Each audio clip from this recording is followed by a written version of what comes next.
This is Dr. Daniel Paul, orthopedic surgeon with Easy Orthopedics, and today I'm going to talk about, do you have to go to an IME, which stands for Independent Medical Evaluation.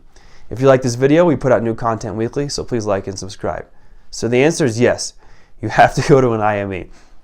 So what is an IME? Independent Medical Evaluation means you've had some case, whether it's personal injury, whether it's workers' comp or whatever, and you have an independent doctor, physician usually, who evaluates you and says, here's the damages and here's what happened, and it's independent, whatever the questions that are asked are the questions that they answer.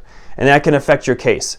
So it commonly happens, let's say someone is workers' comp injury, they have an independent medical evaluation that diminishes their claim, and then they have another independent medical evaluation from someone who their attorney recommends and says something different. So you get into the situation of like plaintiff IMEs and defense IMEs, and like that's very common. So what some people will do is they'll go to the plaintiff IME, meaning the one their lawyer set up, which is, they should all be independent, but let's be honest, there exists a lot of bias in these things, right? The doctor shouldn't be biased, but it happens. So the plaintiff IME is likely to be favorable, so they go to that one and they say, well, I'm going to skip this defense IME because I know this guy's just going to say a lot of stuff that's going to hurt my case. So the question is, can you skip it? And you really shouldn't. If you do, it can end up invalidating your whole entire claim and basically cause you more problems than it's worth. From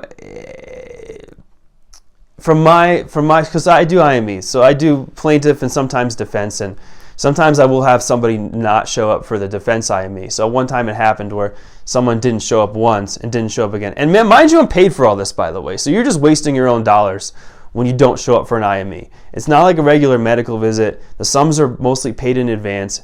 And so if you keep not showing up, that's just more money that comes out of your pocket, which is going to this IME doctor for all these no-shows. So would definitely don't recommend doing that. Whether it's your direct pocket or it's from your settlement, it's coming out of somewhere. So it's not a good idea. Anyways, no-shows the first one, no-shows the second one, and then almost no-showed the third one, and she was lucky that I stayed 45 minutes late to do this exam for her, because if I left, which I was in my rights to do, her whole case would have been invalidated. So again, it's not in your best interest to not go. I mean, if it gets really bad, the court can make a court order that you have to go do it. So it's not something you can avoid. Even if the doctor's biased, it's unfortunate. The best thing to do is just be honest. Usually the dishonesty will end up hurting you in these IMEs because it gets fairly obvious when that happens, at least from my standpoint. So to sum it all up, do you have to go to an IME? Strongly recommend it. If not, you're going to create problems for yourself, and you may get a court order telling you have to go anyways. So I hope you like this video. If you do, we put out new content weekly, so please like and subscribe.